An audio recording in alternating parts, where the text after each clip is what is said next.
Hi investors, welcome to SOIC. तो आज की इस इंडस्ट्री एनालिसिस में हम लोग जो डिफेंस इंडस्ट्री है उसका एक ब्रीफ ओवरव्यू करेंगे एंड हम लोग ये देखेंगे कि इंडस्ट्री की इस टाइम पे जो टोटल एड्रेसेबल मार्केट है वो कहाँ पे है। हम लोग एक रेफरेंस ड्रॉ करेंगे इन्फोसिस के साथ क्या हुआ था 1999 टू 2000 के अंदर। It has many learnings for us for playing such sectors. फिर हम लोग ये देखेंगे कि इस सेक्टर में नेचर ऑफ द बिजनेस क्या है, कि इस बिजनेस का नेचर क्या है, कि whether it is a working capital heavy business और it is a high margin business. तो इस सेक्टर का नेचर क्या है एंड साथ साथ हम ये भी देखेंगे कि डिफरेंट प्लेयर्स कौन से हैं सेक्टर में। Then finally towards the end we'll go towards the valuation of this particular sector, and finally we'll go towards the technicals and the psychology part of this particular sector. With this, let's start.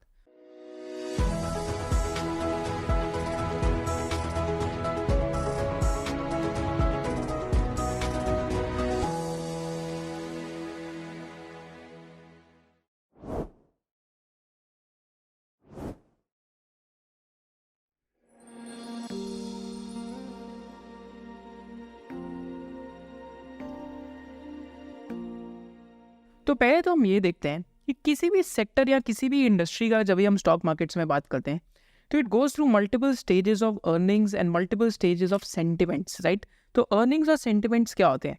तो अगर हम sentiments देखते हैं तो stage one में typically a business is a value business, right. Businesses cheap होते हैं but उसके अंदर कोई ग्रोथ नहीं होती या फिर कोई ग्रोथ के ट्रिगर्स नहीं होते। स्टेज टू में क्या होता है, जब अर्ली स्टेज टू क्या होता है, जब बिजनेस के अंदर ग्रोथ का रिवाइवल होता है, माने कि कंपनीज के अंदर ग्रोथ रिवाइव होने स्टार्ट हो जाती है। जैसे एपीआई कंपनीज में 2020 की मिडिल में ग्रोथ रिवाइव होनी स्टार्ट हो गई थी जो पिछले 3 साल से नहीं आ रही थी। देन क्या होता है, early growth but may not be cheaper any more, माने कंपनीज की ग्रोथ फेज स्टार्ट हो जाती है और ये फेज 1 2 3 साल के लिए रह सकती है। पर उसके बाद क्या होता है कि वैल्यूएशन का कभी कभी कंफर्ट निकल जाता है। स्टेज थ्री में क्या होता है, फुल ब्लोन मोमेंटम होता है, फुल ब्लोन अर्निंग्स होता है और फुल ब्लोन वैल्यूएशन होता है। माने कंपनीज की पी रेशियो 70 80 90 100 टाइम्स की हो जाती है एंड कंपनीज की जो अर्निंग्स ग्रोथ होती है वो भी 50 60 70% की होती है।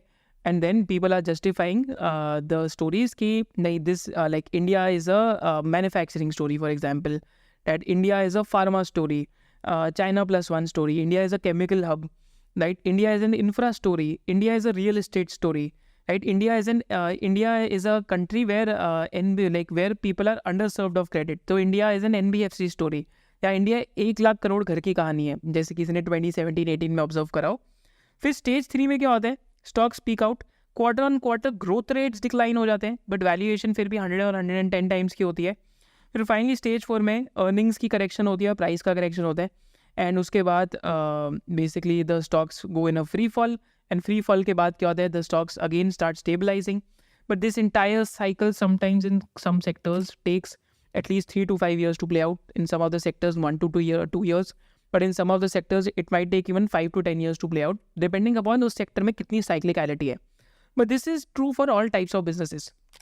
तो आपको मैं .com बबल का एग्जाम्पल दिखाना चाहता हूँ। तो this is important because people say that starting valuations don't matter if the growth rates are high, but what if the growth rate slow down? This is a very interesting case study. तो यार इन्फोसिस का example लेते हैं and Infosys के case के अंदर देखते हैं that Infosys stock actually went एकदम ballistic between the phase of 1997 to 1999 and इस टाइम पे क्या हुआ 2000s में कि इन्फोसिस के स्टॉक की जो पी मल्टीपल है 206 टाइम्स की हो गई थी। एंड अगर आप देखेंगे अर्निंग्स ग्रोथ पे लोग जस्टिफाई कर सकते थे कि 115% की अर्निंग्स ग्रोथ थी और 2001 में 117% की अर्निंग्स ग्रोथ थी। पर 2002 के अंदर क्या हुआ, दैट 117% का अर्निंग्स ग्रोथ वेंट टू 30%। तो earnings growth drop by nearly, अगर आप अज्यूम करें, फिर 60 to 65% से earnings growth reduced. What happened to the P multiple? P multiple literally more than halved. 286 times का जो P multiple था, it went to 44 times. So why do starting valuations matter? Had someone invested in Infosys in 2000, तो उनका CAGR -5% रहता। किसी ने अगर इन्फोसिस में 2001 में पैसा डाला होता तो उनका CAGR 12% रहता। किसी ने इन्फोसिस में पैसा 2002 के अंदर डाला होता, 2002 के अंदर स्टॉक का मल्टीपल क्या था, नियरली 30 टाइम्स का, तो वहाँ से नेक्स्ट 5 ईयर्स के लिए उनका CAGR 18% रहता। तो पर्पस क्या है आपको समझाने का कि starting valuations matter, but you also have to understand that sectors go at all the times from no sentiment to a no growth sector to a full blown earnings growth sector to a full blown valuation cycle sector जहाँ पे multiples expand a lot. So this is how the psychology of the markets work, and इससे deal कैसे करना है वो मैंने towards the and आपको ये भी सिखाया है कि टेक्निकल्स में आप कैसी चीज़ें देख सकते हैं, साइकोलॉजी एस्पेक्ट में कैसी चीज़ें देख सकते हैं, which will give you a hint कि मे बी इस सेक्टर की जो ग्रोथ स्टोरी थी अब मार्केट उसमें इतना बिलीव नहीं कर रही, right. So you have to understand these things whenever you are looking at such sectors, चाहे कोई होल्ड भी कर रहा हो, चाहे कोई फ्रेशली भी ऐसा ये सेक्टर देख रहा हो. तो अभी हम चलते हैं कि डिफेंस इंडस्ट्री का टोटल एड्रेसेबल मार्केट क्या है एंड डिफेंस इंडस्ट्री में किस टाइप के डिफरेंट प्लेयर्स हैं. तो इंडिया की जब हम डिफेंस इंडस्ट्री देखते हैं तो हमें पहले ये देखना है कि इंडिया का डिफेंस पे एक्सपेंडिचर कितना है. तो इंडिया का per annum 81 to 82 billion dollars का डिफेंस के ऊपर एक्सपेंडिचर है, which is 2% of the Indian GDP. And last 1 year में 13% ऑड के आसपास डिफेंस बजट के अंदर इंडिया के ग्रोथ आई है. तो इंडिया का जो डिफेंस एक्सपेंडिचर है वो एक्सपेक्टेड है कि नेक्स्ट 6 to 7 ईयर्स में 7% CAGR पे ग्रो करेगा. एंड इंडिया का जो डिफेंस एक्सपेंडिचर है इसके अंदर इतना इक्विपमेंट पे कैपेक्स कितना है, तो नियरली 26% का इक्विपमेंट पे कैपेक्स है. पेंशंस आर क्लोज टू अभी 24% के आसपास. एंड जो रेवेन्यू एक्सपेंडिचर है 48% है, एंड बाकी जो अदर्स है डैट इज क्लोज टू 2% के आसपास. पर इंडिया के अंदर इंटरेस्टिंग क्या चीज़ हुई कि इंडियन डिफेंस सेक्टर जो है तो it was majorly dependent upon imports. माने हम काफ़ी चीज़ों के लिए इम्पोर्ट्स पे डिपेंड करते थे. बट इंडियन गवर्नमेंट ने कुछ पॉलिसी चेंजेस करी जिसकी वजह से इम्पोर्ट सब्सटीट्यूशन का एक ट्रेंड स्टार्ट हुआ है, एंड फाइनली एक्सपोर्ट्स का भी out of India trend start हुआ है. तो पहले तो हम एक्सपोर्ट्स का ट्रेंड देखते हैं कि एक्सपोर्ट्स का क्या ट्रेंड चल रहा है. तो अगर आप इंडियन डिफेंस इंडस्ट्री को देखते हैं तो लास्ट 2014 से अगर आप कंपेयर करें 2014 और 15 से, तो Indian defence equipment export has gone up by nearly 10 times in the last 9 odd years के आसपास. तो माने जो डिफेंस इक्विपमेंट एक्सपोर्ट है इंडिया का वो 1900 ऑड करोड़ से आज 17,000 करोड़ तक पहुंच चुका है. एंड रिसेंटली जो हमारे मिनिस्टर ऑफ डिफेंस है उन्होंने क्या बोला कि नेक्स्ट 4 to 5 ईयर्स के अंदर we want to basically double this number. माने ये जो नंबर है अगर 4 ईयर्स के अंदर डबल होता है तो it will grow at a rate of 18 to 19% CAGR. तो यहाँ पे ऐसी क्या की पॉलिसी चेंजेस थी जो आई जिसकी वजह से इतना ग्रोथ इम्पोर्ट सब्सटीट्यूशन और एक्सपोर्ट्स में आने लग गया. तो पहली पॉलिसी चेंज थी by Indian, that is Indian defence manufacture category एक इंट्रोड्यूस करी, which refers to acquisition of products from an Indian vendor that have been indigenously designed, developed and manufactured with a minimum 50% of indigenous content. माने 50% of the content उस weapon का particularly Indian होना चाहिए. Second policy change क्या है, that is buy Indian. तो buy Indian category refers to acquisition of products from an Indian vendor which may not have been designed and developed indigenously and having 60% IC cost on the basis of contract price. So again जो Indian defence and basically जो development manufacturers थे उनके साथ ये scheme लाई गई कि आपको minimum 50% indigenous manufacturing होनी चाहिए. और काफ़ी सारे गवर्नमेंट टेंडर्स के अंदर ये निकला कि मिनिमम कंपनीज़ का 50% अगर इंडिजिनियसली डिज़ाइंड है so basically that will ensure कि डोमेस्टिक मैन्युफैक्चरिंग डिफेंस की बढ़ती है. फिर एक लिस्ट निकाली वेपन्स की, एंड उस लिस्ट ऑफ वेपन्स में क्या था कि this list of weapons will be solely procured from the Indian defence companies. माने एक लिस्ट ऑफ वेपन्स निकालेगी कि इन वेपन्स की जो सोर्सिंग है वो सिर्फ इंडियन कंपनीज से होएगा. सो this is how the Indian defence company started getting the impetus. तो मैं आज से 3-4 महीने पहले एक डिफेंस कंपनी से मिला था. तो this is just a very interesting story. तो उनकी कंपनी के प्लांट में जब मैं था तो उन्होंने मेरे को एक चीज़ बताई कि हम लोग इतना एक्सपोर्ट क्यों कर पा रहे हैं. तो that company is doing 30 to 35% of its top line in export. कि इंडियन एम्बेसी भी उनको एक्टिवली हेल्प कर रही है एक्सपोर्ट्स के अंदर, एंड इंडियन गवर्नमेंट से उनको एक्टिवली टारगेट्स आ रहे हैं कि यार आपको इतना तो एक्सपोर्ट करना ही पड़ेगा, राइट. अगर आप नेक्स्ट ईयर आप बताइए आपको कितना एक्सपोर्ट करना है, अगर आप इतना एक्सपोर्ट नहीं कर पा रहे तो हमें बताइए क्या प्रॉब्लम है उसके अंदर, राइट. हम एम्बेसी के थ्रू डिफरेंट कंट्रीज़ में आपके लिए जो बिजनेस है उसको भी सोर्स करना स्टार्ट करेंगे. So these are the type of policy tailwinds which started under the Modi government, right? Because this is purely a government-led sector. तो इस सेक्टर के अंदर हम देखते हैं अब डिफरेंट टाइप्स ऑफ प्लेयर्स क्या हैं. अभी तो हमने टैम समझा, पॉलिसी टेलविंड समझी, एक्सपोर्ट ग्रोथ समझी और इंपोर्ट सब्सटीट्यूशन समझी. बट अब हम समझते हैं सेक्टर में डिफरेंट प्लेयर्स कौन से हैं, उनकी क्या क्या कैपेबिलिटीज़ हैं. तो पहले तो हम इस सेक्टर के अंदर डिफरेंट प्लेयर्स देखते हैं. तो you'll see there are players like Hindustan aeronautics which specializes in military aircraft, helicopter, aerospace structures and engines. Tejas aircraft जो इंडिया का एक like fighter aircraft है, so that is being manufactured by HAL. Bharat Electronics, so which focuses on radar communication system and electronic warfare systems के like on electronic warfare systems. So it is literally a monopoly type business like Bharat Electronics का. फिर Solar Industries है which specializes in explosives, propellant, ammunition and pyros. फिर Mazagaon dockyard है which specialise in destroyers, frigates, submarines, right, and merchant ships. फिर Cochin shipyard है which like specialises in aircraft platforms, anti submarine warfares, right. Then अगर आप जेनटेक का example लेंगे तो जेनटेक simulators के अंदर है. सिमुलेटर्स माने कि अगर टैंक की ट्रेनिंग करानी है किसी मतलब टैंक की ट्रेनिंग करानी है किसी सोल्जर को, तो instead of giving them a tank to train in, they will give them a simulator to train in. And इसके साथ साथ सिमुलेटर्स के साथ साथ Zentech is also into anti drone system. Astra Microwave is into like microwave components, waveguides, microwave subsystems and radars. Avantel is one of the companies which is into SATCOMs, right? That is also a company from Hyderabad which has done really well. Paras Defense is a company which is in defense electronics, communication equipment and optoelectronic systems. And Krishna Defense is a company which specializes in जो आपके ships की जो एक चीज़ होती है by the name of बलबाज, उसके अंदर Krishna defence specialise करती है. तो सेक्टर के अंदर ये डिफरेंट प्लेयर्स हैं, इन प्लेयर्स की डिफरेंट स्पेशलिटीज़ है. Rather than doing a deep dive into each and every player, now let's go towards the nature of the business, nature of the industry, expectations आज क्या embedded है, और इस sector को हम टॉप डाउन कैसे समझ सकते हैं. And if someone is there in this sector तो आपको कैसे सोचना चाहिए, टुवर्ड्स द एंड हम वो डिस्कस करेंगे. If someone is not there in the sector उसको कैसे सोचना चाहिए, जैसे हमारे जैसे लोग न्यूट्रल रहते हैं इन चीज़ों में. But again idea of this video is to make you understand perspectives कि प्रोज एंड कॉन्स में आप इंडस्ट्री बारे में कैसे सोच सकते हैं.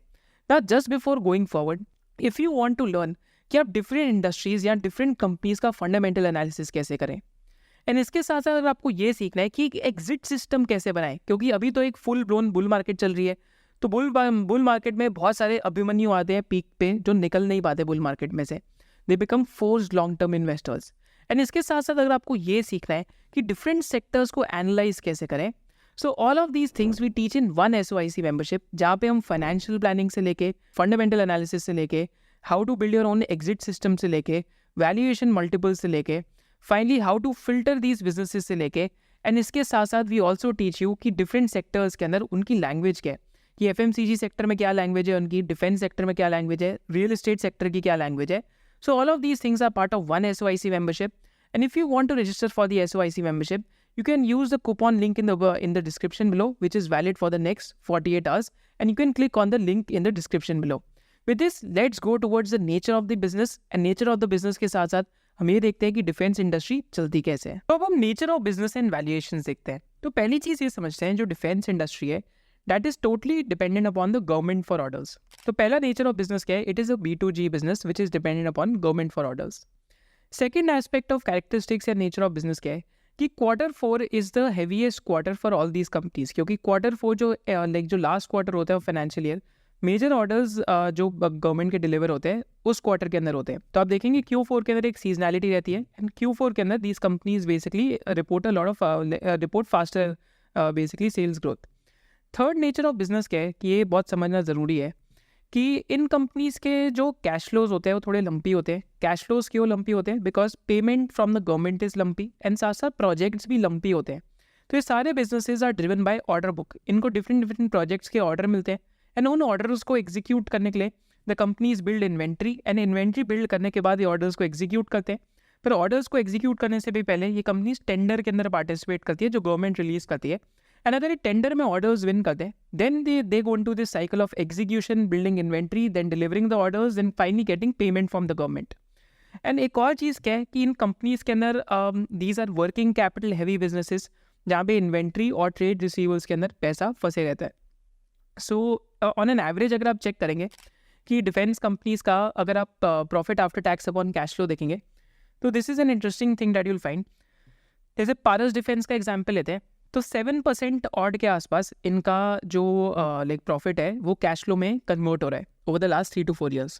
हिंदुस्तान एरोनॉटिक्स में this is a better figure, 60% का कन्वर्जन है. डेटा पैटर्न्स के अंदर 52% का कन्वर्जन है. कृष्णा डिफेंस में 23% का कन्वर्जन है. Avantel which is another small defence company, इसमें 163% का कन्वर्जन है. एक और नेचर ऑफ द बिजनेस क्या है कि देखिए जब गवर्नमेंट बैलेंस शीट अच्छी होती है तो इन कंपनीज को पेमेंट्स काफ़ी जल्दी मिलती हैं. तो B2G रिस्क कहाँ पे सरफेस करता है ये मैं आपके साथ डिस्कस करता हूँ, क्योंकि काफ़ी बार आप समझेंगे कि यार बिजनेस टू गवर्नमेंट हमेशा ख़राब होता है एंड कब अच्छा होता है. तो आपको समझना ज़रूरी है कि जब गवर्नमेंट की बैलेंस शीट स्ट्रांग होती है या फिर government is willing to spend on capex, तो उस टाइम पे क्या होता है that the government is willing to basically pay these companies on time, and you will observe कि अगर आप हिंदुस्तान एरोनॉटिक्स की बैलेंस शीट देखते हैं तो जैसे 2016 टू 2018 के अंदर इंडिया में जो डिफेंस स्पेंड था या जो डिफेंस इंडस्ट्री थी, even though it was recognised, but जो डिफेंस कंपनीज थी उनको इतनी तेज़ी से पेमेंट नहीं मिलती थी। तो अगर आप हिंदुस्तान एरोनॉटिक्स का एग्जाम्पल देखते हैं कि रिस्क यहाँ पे कब मटीरियलाइज करा कि कंपनी का जो 2015 के अंदर डेट था 5 करोड़ का, that went to almost 4,157 crores by 2019 and FY20 में 5,927 करोड़ का डेट था। एंड इस टाइम में cash flow from operating activities 2017 to 2019 में नेगेटिव हो गई थी। So this is the reason why this particular business was trading at such a cheap valuation because government wasn't paying on time. तो अगर कोई भी डिफेंस इंडस्ट्री के अंदर इन्वेस्टर है तो सबसे बड़ा रेड फ्लैग कब आएगा इस इंडस्ट्री में ग्रोथ स्टोरी के अंदर? If the payments start getting delayed, yeah, companies के cash flows become negative for at least 2 years in a row. So that is something that as an investor you have to track because this is the nature of this particular industry. इसलिए आप देखेंगे जब भी किसी company को बड़ा order मिल जाता है तो कंपनीज QIPs करने लग जाती है, चाहे वो QIP डेटा पैटर्न ने करी हो या भी जेनटेक ने QIP का एक इनेबलिंग बोलिए resolution for doing an acquisition, या तो चाहे वैसी QIP आई थिंक अभी जैसे प्रीमियर एक्सप्लोजिव्स का एग्जाम्पल हो, right? Because to execute on those orders you need to have cash on the balance sheet. So this is something that you must understand about the nature of the industry. Now going towards the valuations. So see कि जब भी bull markets होती है तो जो भी future रहते हैं कंपनीज़ का वो बहुत जल्दी डिस्काउंट होता है. तो यहाँ पे हम ऑर्डर बुक देखेंगे इन कंपनीज़ की एंड PE मल्टीपल्स देखेंगे. तो अगर आप एग्जाम्पल लेते हैं जस्ट ओवर एयर, अगर आप हिंदुस्तान एरोनॉटिक्स का एग्जाम्पल लेते हैं तो आज ऑर्डर बुक ऑलमोस्ट 81,784 करोड़ की है and market cap 3.5 lakh crore का है and PE multiple 47 to 48 times का है. Market cap upon order book 4.3 times का है. माने अगर मार्केट कैप आज 3,53,000 करोड़ का है तो ऑर्डर बुक 81,000 करोड़ की है. सिमिलरली अगर आप भारत इलेक्ट्रॉनिक्स का एग्जाम्पल लेंगे तो ऑर्डर बुक आज 75,000 करोड़ की है and market cap upon order book 3 times का है. कोचिन शिपयार्ड में एग्जाम्पल लेंगे तो ऑर्डर बुक 22,000 करोड़ की है and market cap upon order book 2.7 times है. मिदानी का एग्जाम्पल लेंगे तो 4.9 टाइम्स के आसपास है. Midhani is also working into some like other products also, but PE multiple Midhani का भी 95 टाइम्स के आसपास है. जेनटेक का ऑर्डर बुक अभी 1,400 करोड़ का है, मार्केट कैप 10,000 करोड़ का है. तो M cap upon order book 7.2 times की है एंड PE मल्टीपल 79 टाइम्स का है. पारस डिफेंस तो एक अलग ही ट्रेजेक्ट्री में 185 टाइम्स का PE मल्टीपल है. Market cap upon order book 9.3 times की है. एस्ट्रा माइक्रोवेव का PE मल्टीपल 77 टाइम्स का है. Market cap upon order book 19.9 times है. 472 करोड़ की ऑर्डर बुक है. मार्केट कैप 9,372 करोड़ का है. प्रीमियर एक्सप्लोजिव सिमिलरली 965 करोड़ की ऑर्डर बुक है which is executable in next 1 to 2 years and PE multiple अभी 136 टाइम्स चल रहा है. M cap upon order book 7.1 times है. डेटा पैटर्न्स का ऑर्डर बुक 1,000 करोड़ का, ऑलमोस्ट 1,100 करोड़ का. Market cap upon order book 15.2 times है एंड PE मल्टीपल इस टाइम पे 91 टाइम्स है इस कंपनी का. So what is important to realise is that a lot of these companies are trading at very elevated valuations, and this is where your technicals and understanding of psychology will help you, because see elevated valuations क्या होती है कि अगर 70, 80, 90 times की earnings पे कोई company trade करी है तो इसका मतलब क्या है, मार्केट एक्सपेक्ट करिए these companies will keep growing for the next 2, 3, 4 years. So that is where it's the job of an analyst और job of an investor to think about कि क्या वो ग्रोथ पैन आउट करती है नहीं करती. क्योंकि एक चीज़ आपको समझनी है, जो हमने बिगनिंग में इन्फोसिस का एग्जाम्पल देखा था कि अगर ग्रोथ रेट्स 100% से 40% भी हो जाते हैं तो the stock start derating, right? So growth rate, someone who is there in such a sector, they are basically betting that the growth rates will continue. So right, using a mix of technicals and using and understanding the results of these companies, whether those growth rates continue or not, will be important for someone who is there in this particular sector. जो deep value investor हैं वो तो ये 80, 90, 100, 130 के बीच देखते ही छोड़ देंगे इसको, राइट? Just for example. But Premier Explosives का जैसे एग्जाम्पल लेते हैं तो आज 4,100, 4,200 करोड़ का मार्केट कैप है. ऑर्डर बुक अज्यूमिंग अगर पूरी की पूरी 1 year में भी एग्जीक्यूट होती है तो back of the envelope calculation में ये बनता है कि कंपनी का ऑलमोस्ट 41 to 42 टाइम्स के आसपास मल्टीपल बैठेगा on execution of order book also.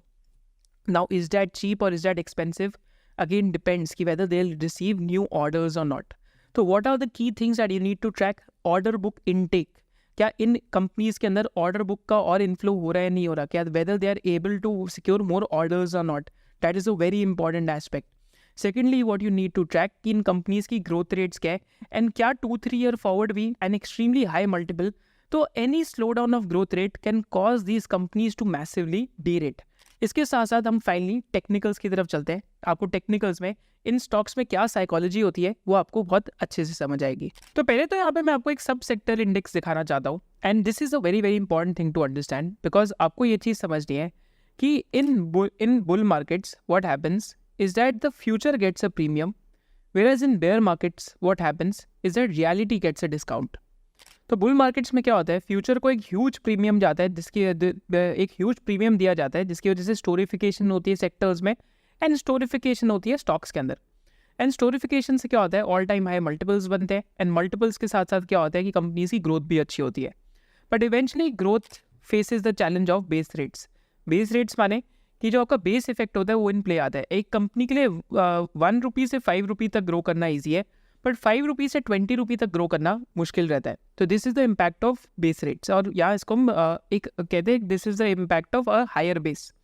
So this is why it happens across sectors. तो यहाँ पे I just show you one small example, is that this is an example of a sector which was the leader of the last bull rally between 2012 to 2017 types.